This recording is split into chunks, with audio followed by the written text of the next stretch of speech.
feeling that's probably happened before. Yeah. All right. Welcome, everybody, to another Red Tech Live. I'm Clay, and I'm so excited to be here today because this is going to be a really special live stream. It's so special, in fact, that I'm not even where you think I am. We're here live from XR Studios to talk about the launch of Komodo-X, and it is a beast. Just look at how cool this stage is. We're so excited to talk about this camera. It's a brand new 6K sensor. It's global shutter design. It's got an updated pixel design. It's improved shadow DR and frame rates. And those frame rates, in case you're wondering, are 80 frames at 6K and 120 frames at 4K. The form factor has stayed really similar. It's still a nice, tight little body, and we've got expanded I/O built in there. There's DSMC3 monitor support, which is amazing in my opinion. We've also got improved audio with a better preamp, and it's living in the family with micro V-locks, CF Express, and a locking RF mount. I mean, this camera has just been really special to shoot with, and I'm excited to see all the amazing things all these creators are going to do with this camera. But with all of that said, I want to first kick it over to Lauren, who's going to give us a little bit of background of development on this camera. Hey everyone, here at Red, we're all really excited about the Komodo-X finally getting into the hands of filmmakers. Like all of our camera developments, this is the culmination of a multi-year process, starting with sensor design, moving to shaping the body and I/O, and finally building out our firmware support.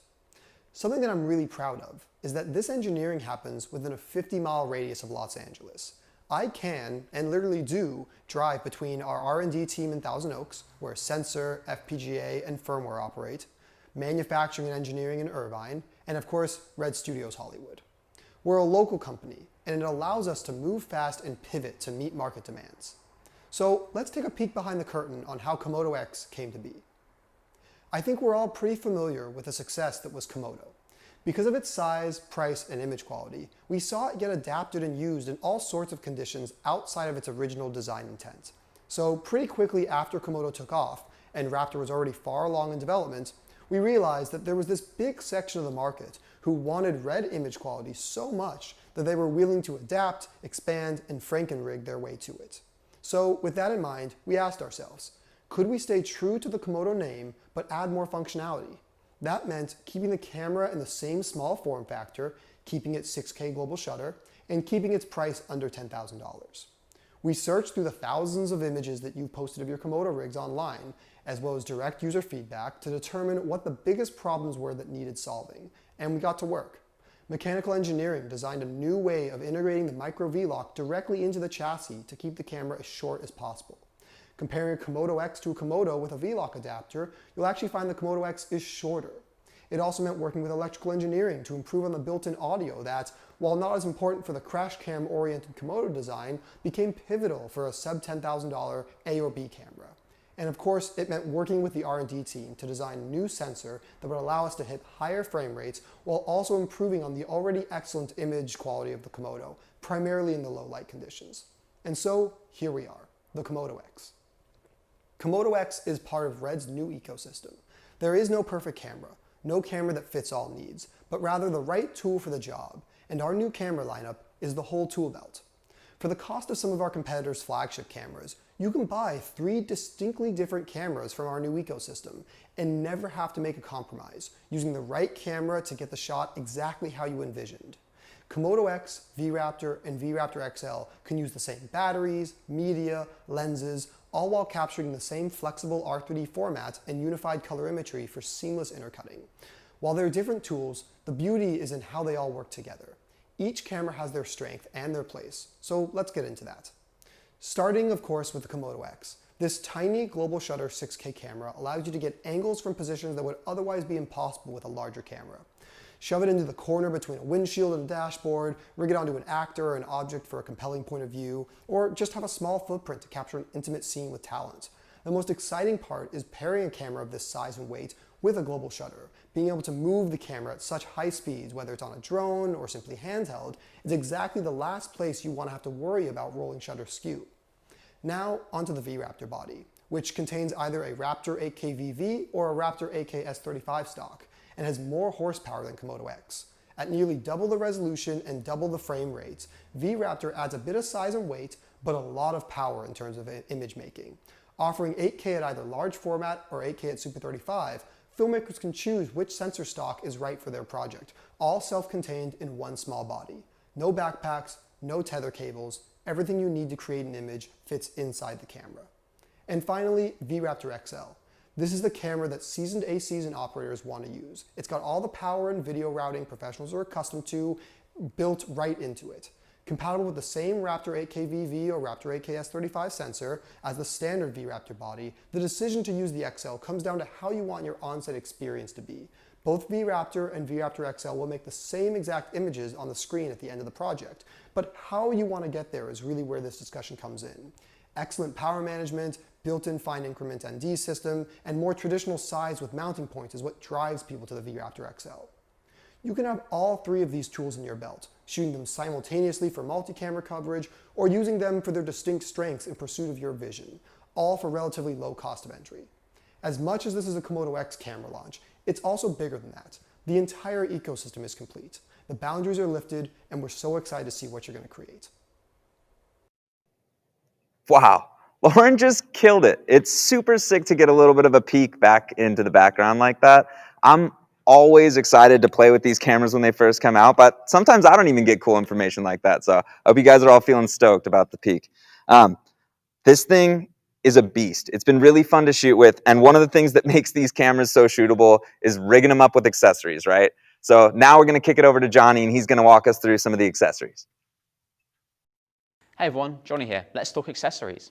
Right out the gate, Komodo-X has fantastic compatibility with existing Red first-party accessories and also third-party accessories designed for Komodo and even V-Raptor. For those of you wondering about compatibility with your existing accessories, we've got a support article over on red.com going over the Red accessories for Komodo and Raptor XL that work today on Komodo-X.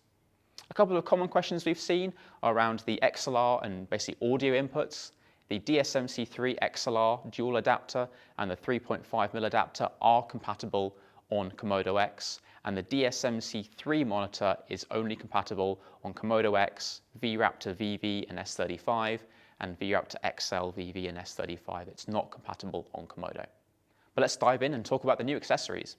To start, we have the Red compact top handle. As the name suggests, it's a compact top handle designed to fit the form factor of Komodo and Komodo-X.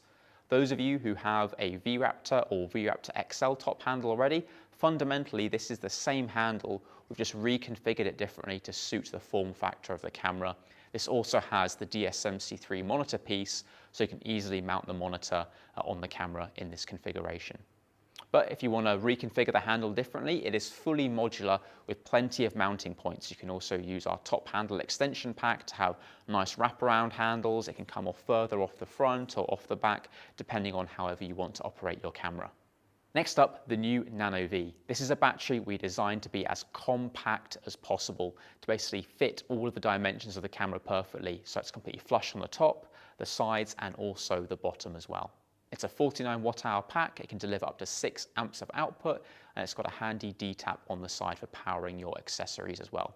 In terms of runtime, the camera by itself with a lens is around 28 watts. And then if you have the DSMC3 monitor, you're running the camera maxed out at 6K 80 FPS, you can expect around an hour of runtime. But all of these numbers can vary on the ambient temperature, the frame rate, and the resolution that you have, or any accessories that you have plugged in as well, so those times will vary. In terms of battery compatibility with Komodo-X in general, it is a micro V-mount plate on the camera, so anything that is a micro V-mount should be compatible so long as it is less than 75mm in width. We've got a great support article over on red.com, so definitely go check that out, as we did a number of tests on V-Raptor as that shares the same requirement. Next up, one of my personal favorite new accessories, the Pro I/O module. This has the ability to mount a full-size V-Lock or gold mount battery onto the Komodo-X. This also supports battery communication as well, meaning the percentage information will be displayed on the camera. But that's not all. We also break out the functionality of the EXT port, meaning you've got a 5-pin timecode port, Genlock B and C, 4-pin control port. You've also got a DC in port down there at the bottom, meaning you can hot swap between batteries or just keep it powered from a floor battery for those really long run times. We've also got a number of auxiliary power outputs. We've got two 2-pin 12-volt ports on the top. We've then got a 3-pin 24-volt regulated RS port on the side for those wireless follow focus motors. And on the side, on the operator side, we've then got a little on-off switch. So if you want to put batteries on the camera, put it in a bag and not have them be drained, or leave it over lunch, you can do that and just turn off power going to the camera. There's also a side OLED screen. This shows you the battery voltage information for the battery or the DC in source that you've got attached. One thing just to note here, as we have the ability to potentially give up to 9 amps of power output from the module, 6 amps with that 24-volt port, and then 3 amps with those two 2-pin ports, we do suggest using 12-amp batteries with this module. But luckily, the Micro V, Micro G can deliver up to 12 amps. The XLV and XLG batteries can deliver up to 24 amps of output. If you do want to use the Nano V battery with this module, the auxiliary power outputs will be disabled, but all other functionality will remain. We're super excited to start shipping this module, and it should be shipping very, very soon. To wrap up, we have the long-awaited RF to PL adapter with electronic ND. This is a super exciting accessory, and what's so cool about it is that we share the same ND technology as used in our flagship V-Raptor XL. This has a cartridge-based system giving you a clear cartridge and the ND cartridge giving you from 2 to 7 stops of ND with up to quarter stop control. This gives you crazy amount of flexibility, meaning that you don't have to ride your iris when wanting to make those very, very fine exposure adjustments. What's really cool is that this module can also be controlled in a multitude of different ways. We have 2 buttons on the side cartridge allowing the operator to control the ND.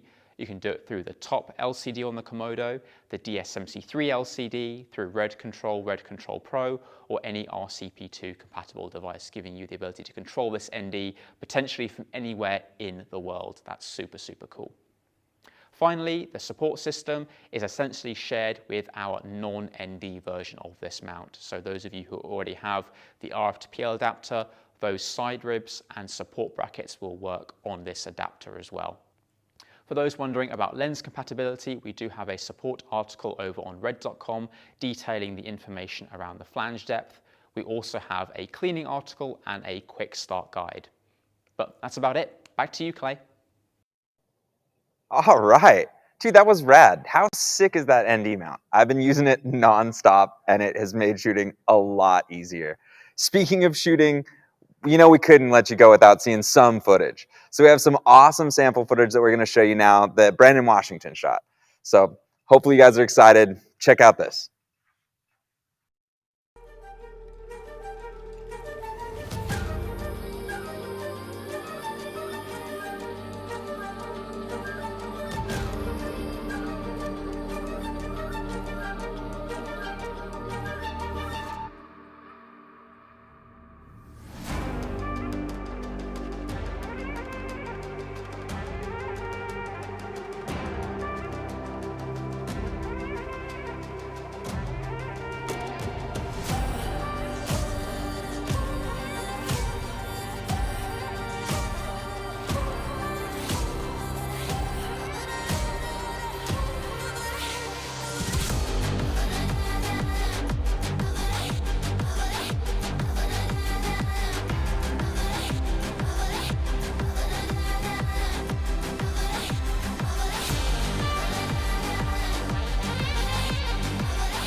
Shoot, how buttery was that footage? Come on, we got low light, we have FPV, car mount stuff, some great skin tones. It's just showing a little sample of what this amazing camera is capable of. So now I have something special for you. We're going to kick into a Q&A, and we're going to welcome Jared Land onto the stage to do it with us. What's up, Jared? Hey, man, sorry. Oh, it's all good.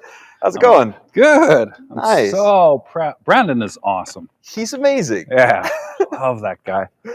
I'm so proud, though, of the camera, of course, but Yeah.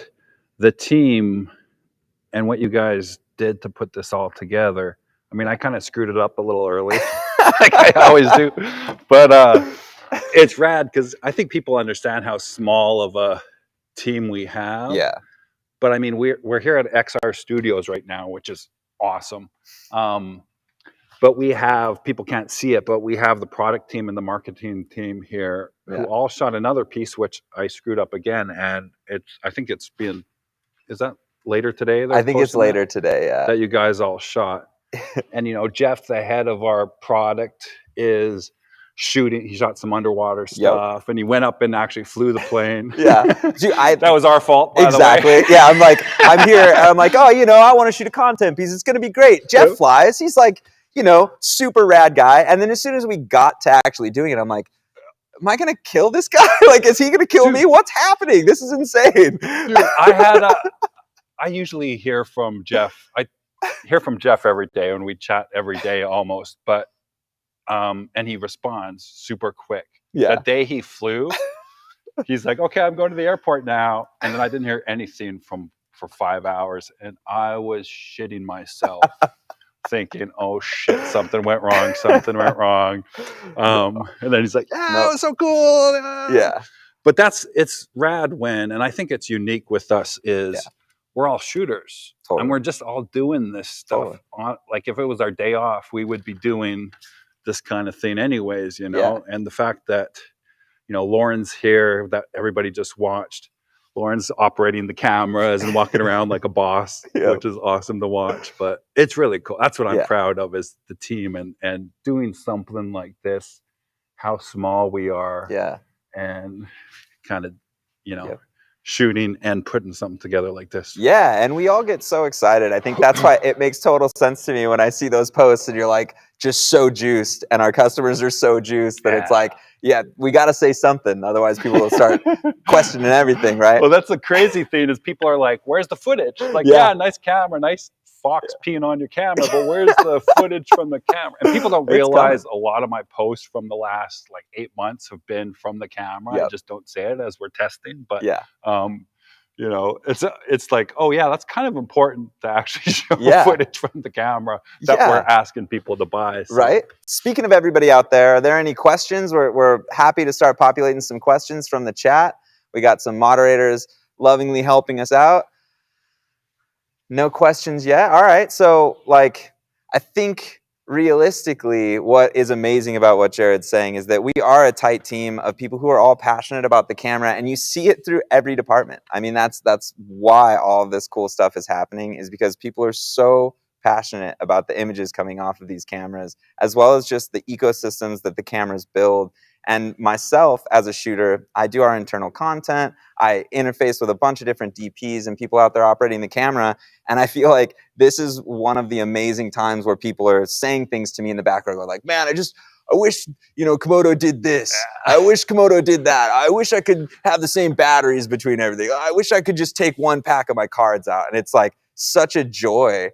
Absolutely. To be sitting there, I mean, as much as it's stressful, but it's a joy to be sitting there biting my knuckle going yeah. No, don't worry about it. Well, I remember I was just talking to the team, to the VIP team, and asking kind of what they thought about the camera, and it's exactly what you said. It's like, wow, we just wish we had one more. Andy's like, there's some things that Komodo in certain situations when you're doing things even at a high level. And I saw that with the Komodo. As much as I said this is a utility camera and we designed it for Michael Bay, when I was on that Michael Bay shoot, I was literally in the Uber on the way back from Hard Rock Cafe or wherever that was in Miami. And I was like, and I called Uday, our head of engineering, and I said, dude, we need a button on the front here, the front corner. And he's like, it's too late.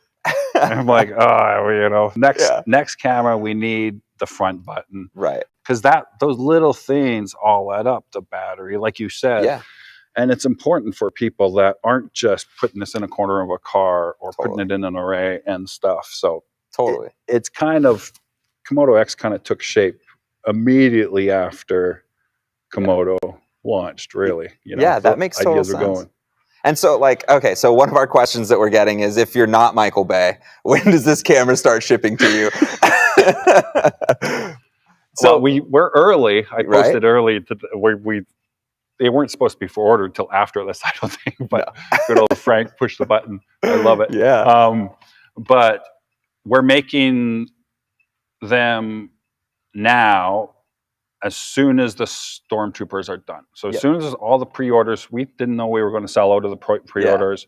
But so now that the machine stopped for the orders on Stormtrooper, we're going to finish making those, then start the black, and the black camera should start shipping at the end of June, hopefully. Nice. Hopefully. Excellent. Okay, so our next question. But you can order now. Right? Yeah, please order now. Yes. It's a great camera. Well, just so you don't. Yeah, so you don't have to wait in the line. No, exactly. That's what I'm saying. Like, you're going to want to order. Yeah, as we have to quickly put as you that can. in there that, like the first Komodo, that was a horrible long wait, but, not everybody gets it at the end of June. Totally. Yeah, so around end of June. So the next question that we're getting is about frame rate. What's the lowest frame rate? And something that I do want to call distinction to is that there's a low frame rate. There's also a low shutter speed, whereas before we were limited to a little bit higher shutter speed. Now we're shooting 1 frame per second, and we're able to get to 1/6 of a second, I believe, on that shutter speed, which is great for those time lapses that you saw in Brandon's video. You get the light trails when cars are riding by you. It's something I've complained about. And repeatedly. it's something, I was actually talking to Brandon this morning, and he's like, the 1/8 is just not enough sometimes. And that's what the camera right now, if you're not using the monitor, 1/8 is the limit. Right. The camera's actually 1/6. Gotcha. You just need to have the monitor. Right now, we're putting it in the menus. So you can go down to 1/6, which is a little bit better than 1/8, of course. But it also, when you're multiplying, makes the motion a little bit better or worse. Yeah, right. Depending what you're after. All right. Let's see here. We're searching away. All your comments are kind of over here, in case you're wondering why. We're all staring over into the space over here. Yeah, no problem. We'll get a question populated. Just to jump back on it, I shoot a ton of time lapses, and a lot of the time when I shoot the product stuff, I'll use like the little Kessler Cine Slider, the little motion rig, and I'll shoot lower frame rate to just get nice, long, really smooth pulls off of everything. And I was bouncing back and forth between DSM-C2 and our newer cameras to just get that slow shutter on everything. And now I'm like, don't even have to. Yeah, it really bridges that gap. It does. Okay, so we got another question. Do we get 120 at ELQ, like some of Jared's images? Yeah, you can. I'm not allowed to answer questions about ELQ because I use it all the time. Me too. When I'm not supposed to. Yeah, I know, right? You're just like, it's a forest. Yeah. How much detail could there be? Everything the responsible people will tell you not to shoot ELQ, like forest, high detail. Right. I shoot it all the time. Yeah. At 120 at ELQ, you're pushing the limits of stuff. Yeah. But you can do it. Yeah. Just do a test. I mean, don't listen to anybody. Just do a test. For anything, don't listen to anybody. Just do a test wherever you're shooting, not in the studio, but wherever you're shooting. Yes. Do a test. Pixel peep, look at the footage. Yeah. Say, okay, that's pretty good. I can live with that. Yeah. Because when you get, especially if you're shooting 6 frames a second at 1/6 of a shutter, you can record 24 hours of ELQ on a single card, which is nuts. That is amazing. It's honestly, I think it's really funny because I think a lot of us have that same sort of mentality inside where, what we want to tell people is test your shots, but we'll push it. We'll push it all the way to the end. I shoot tons of LQ, tons of ELQ, mostly to save mags, but also just because if I don't need that extra data on my hard drive for this project, I'd love to not have it. Make things simple for myself. Like, let's make it easy.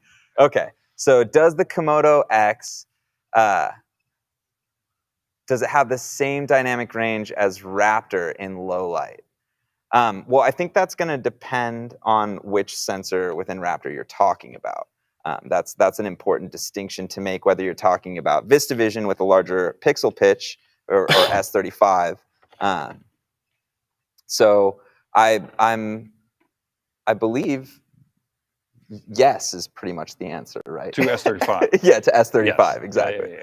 VistaVision VV Raptor still has the edge on both sides.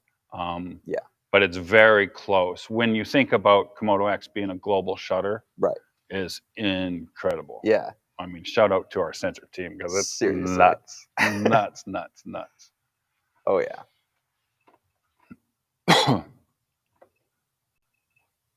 All right, we're looking for our next Man, question lots of here. Sorry for the questions. dead air, everybody.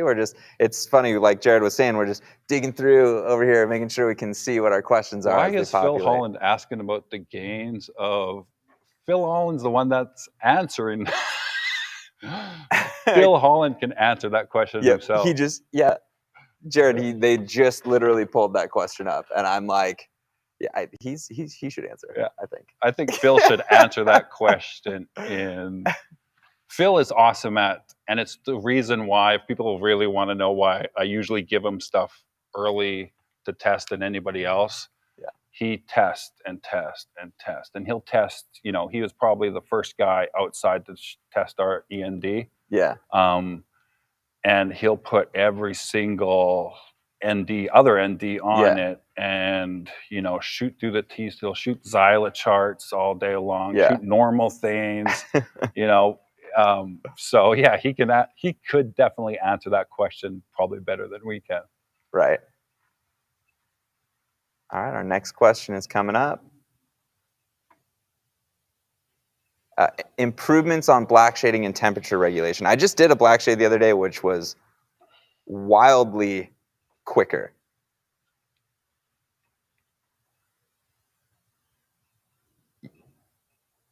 Yeah, so we're down to 30 seconds for that black shade calibration, same as on Raptor.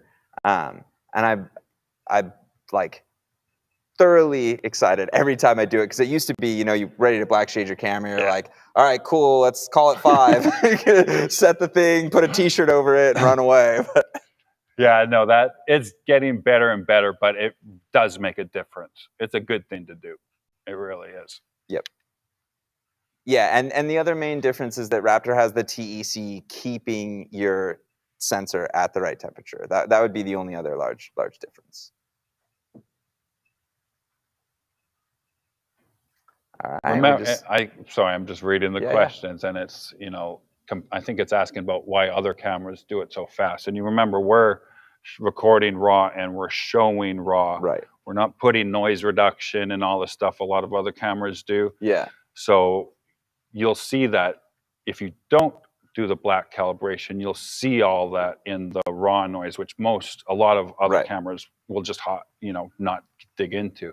So that's why we have to do it, and we have to do it. You have to do it properly. Yeah, and that precision is important, especially when you're looking at digging into that data that's underneath there. Precision is the right word. All right. Yeah. So essentially what they're asking is if there are updates for Komodo versus Komodo-X. And I just want to reiterate, and I know we've all said it a few times, but Komodo is maxed out. It is pedal through the floorboard of the car. Like, I mean, the engine can't run any more revs. Yeah, I think there's a separation between features and bug kind of releases. We have a release build coming, of course, finally for Komodo out of beta. And I think we released an OG Komodo firmware right after we announced the Stormtroopers. So they'll still get bug releases, but all these people asking for more frame rates or more features for OG Komodo, we put way more stuff. Again, sorry to our engineering team, way more stuff than should fit into that software. Yeah. Yeah, and I mean, I think that's it's those sorts of questions that we kept getting that lead to why I see so much value in Komodo-X. Is there's just certain things that Komodo is not going to be able to do, but now you've got really similar form factor. You've got a lot of the same baseline functionality, but you've got some of those features added in because of the new internals in Komodo-X. Yep. Yeah. Yeah, so people are saying that the new Komodo-X UI is really quick and snappy, which I totally agree with. It's been great to see that progression and that evolution as the UIs have improved over time. Is there anything you can speak to on that kind of revolving slider when you're changing shutter speed, and somebody, I can't remember who, but somebody, that was their unboxing, was kind of, let's compare the differences of the display. I Right. don't know if it was Thompson or who it was, but I think they were at Max Digital, but you could see the like. Because Yeah. when I first wanted that sliding thing, it was really janky. I mean, it was you'd slide it, and then like a second later, it would kind of roll. You Yeah, know, the yeah. little roulette wheel thing. And now it just goes zip, zip, zip, zip, zip. Yeah. And it's definitely a lot better. Yep. Totally agree. Those little improvements are all things that like More horsepower. exactly the better internals, the further you can push this camera, the more features are able to be included. All right, here we go. All right, are there any autofocus improvements for Komodo-X over Komodo? All right. Yes, there's some really specific ones that are built kind of from my world, from my background, some DSLR kind of stuff where you've got half press to engage autofocus. You've got some other features that relate to that, like half press hold to initiate and then stop afterwards. There's a few different awesome things that this camera is doing with autofocus that I'm pretty excited about. Like absolutely, and even tracking's not enabled. It's funny because Brandon asked me these questions this morning, which is awesome. Kid's sharp. But there's also some room for some improvements for in the future because tracking's not enabled yet. But if you're on just a lock off and you're letting autofocus track a person, that's moving not around but forward and back, does a lot better of a job on that. We're getting better. Yeah. We're not Sony or Canon or anybody else that has been doing this for 50 years. Yeah, right. That time. It's like, impressive. I mean, exactly. Yeah. It's amazing to see in this short amount of time that we've been doing it, just how much improvement. Know. It's amazing.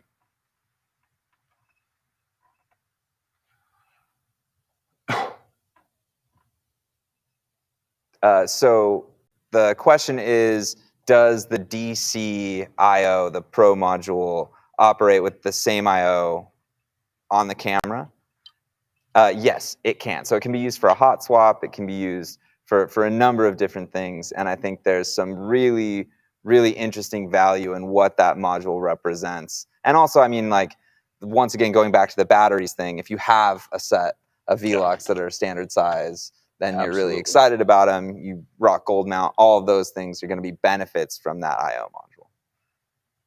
Okay, we have a preset question. Looking for a user button to toggle between base frame rates and max frame rates.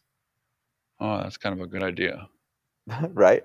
That's why we love things like this, right? It's like it's the same thing you were saying, like after Komodo went out into the world, it's like little things that because of the style that any one of us is shooting, it just didn't hit the plate. You know, it was like, oh, okay, we just didn't think of that specific use case. Because we have the functionality in there now to like hit max frame rates, whatever your other settings are, which is cool. But to have a user button, I mean, you could set it, right? You could set a user preset through your user buttons to do this functionality. It's just not something that's inherently built in. Yeah, the DSMC3 offers you those user buttons, so you could enable this functionality. We need more people like Mikkel. Did you see his little handle with the little preset button? I love that thing. So rad. Yeah, so what third-party monitors have camera control with Komodo-X? It's currently just going to be that small HD and port keys. Port keys. Yeah. I love port keys is so on it. Like, especially with the last Komodo, they were just on it. Up. Yeah. Very, very cool. All right, so we're digging through here, try to find another couple questions.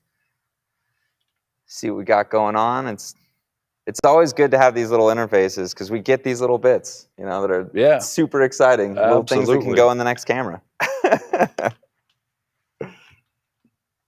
Yeah, this is our secret R&D. Yeah, It's got nothing about launching a camera. It's like, exactly. What are we doing next? Exactly. So if anybody else has any stuff they're trying to squeak in under the line, I think if we don't have any questions coming up from here forward, we'll go ahead and wrap it up. But we're pretty excited about this. Excited about this camera and really happy to be talking with everybody today.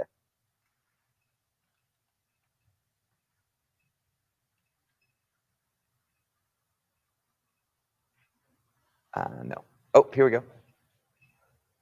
Oh, okay. Yeah. So there's been some questions about future product releases, which I am not going to touch. I'll screw that up as I always do.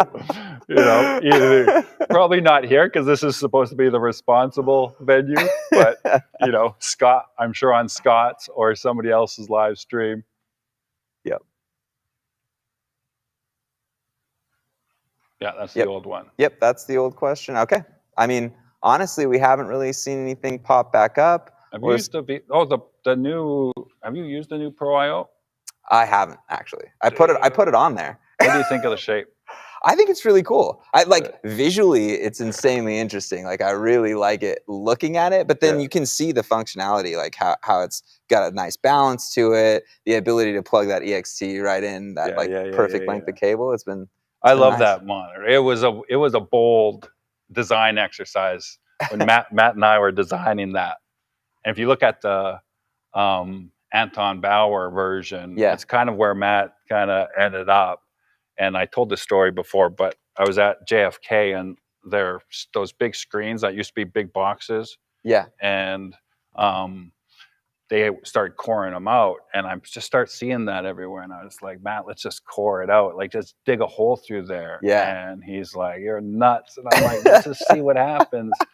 And it's really cool, but it's also for cable management to put cables through there. Yes. And it just lightens the whole thing up. And you can tell when you have the V-Lock and the Anton Bauer next to each other how lighter and more visually kind of lightweight it looks, which is really cool. Yeah, and I love that idea of creating sort of a center of balance, right? Like that little air gap, and you got a little bit of weight here, a little bit of weight here, and it makes a really nice balanced package.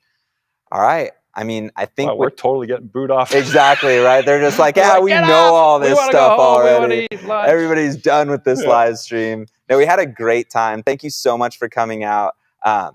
We're looking forward to seeing what people create with this camera. Is there anything else you want to throw in there, Jared? Thank you to XR for having us here. This place, this floor is a screen. Did you know that? Right. I know. Did you know? I only knew once I got here. Otherwise, I would have shot plates that had the floor in it too. It's amazing. Thank you, XR. This place is incredible. And thank you to all our customers. And thanks to you guys. Really, the best thing about this camera, especially today, is watching our team run around here and pull this off. Hell yeah. It's really cool. Well, thank you. Get out there and create something, everybody. Have a good one. All right.